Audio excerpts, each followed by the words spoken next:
Australia. I've been pretty outraged by the narrative created by our media depicting the Ukraine as the good guy and Russia as the bad guy. Believe it or not, there are a lot of Russians here and around the world that support what Putin is doing in the Ukraine, myself included. Since 2014, the Ukrainian government, together with Nazi groups like the Azov Battalion, have besieged the Russian populations in the Donbass, killing an estimated 13,000 people, according to the United Nations. That's a lie. That's a lie.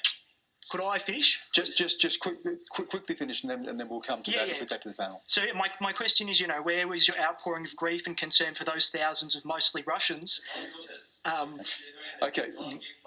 When you mention the 13,000, the United Nations has listed 13,000 total people killed since the conflict, but you're trying to suggest that is Russians killed by Ukrainians, and I think we need to point out that the United Nations has pointed out there is 13,000 killed since the conflict began in 2014. So we need to be very clear on that. Can I just put this now, leaving aside your personal views on this, can I just put that question, I'll go to you, Jason, on this. The idea that there is a moral equivalence or there is two sides, we know that Vladimir Putin has said that there were provocations as he sought, the encroachment and enlargement of NATO.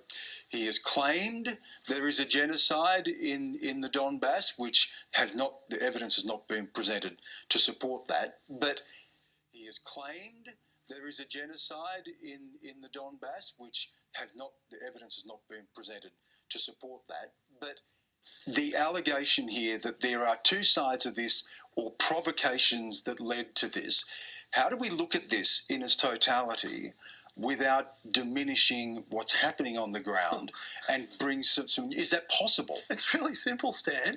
There is no moral equivalency to murder. Just because someone is murdered does not give you the right to murder someone else.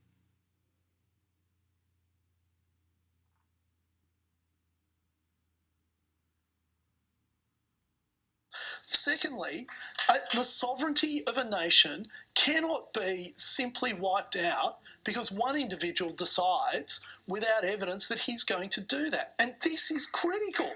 We live in a world at the moment that is managed by rule of law. If we change that to a position where people just get to decide what they want to do because they've got more guns than the next person, that is not a world I want to live in. Change that to a position where people just get to decide what they want to do because they've got more guns than the next person, that is not a world I want to live in.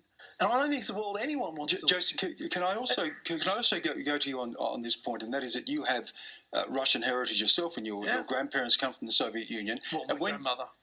Grandmother, but your grandparents came from the Soviet Union. Well, it's very anyway, complex. it's very families are complicated. Section 44, it's all on the public record. But when you hear this, that there are Russians supporting Vladimir Putin, as we heard, how do you feel about that? Well, I don't care.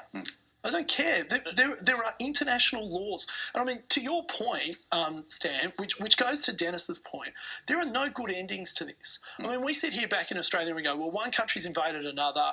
That's wrong under international law. Then this is not going to end well unless the West is incredibly assertive about pushing back this unwarranted aggression. Well, I think that there's a real question here about the misinformation that's deployed by Putin.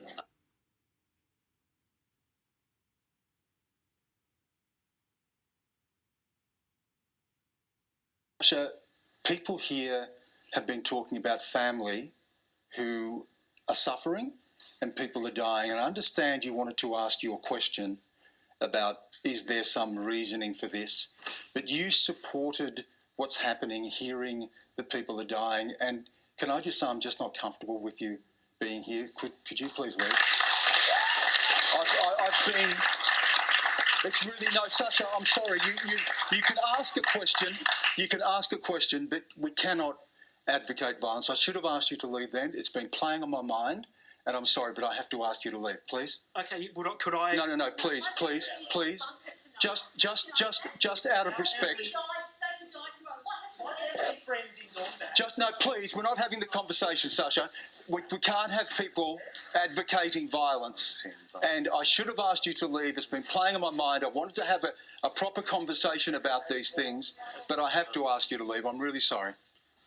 Okay, I'm sorry for that. But, you know, these things happen.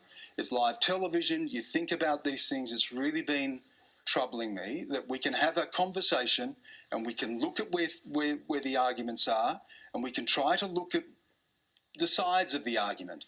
We can't have that, and I'm sorry. And can I just say I'm just not comfortable with you being here? Could you please leave? I've been... It's really... No, Sasha, I'm sorry.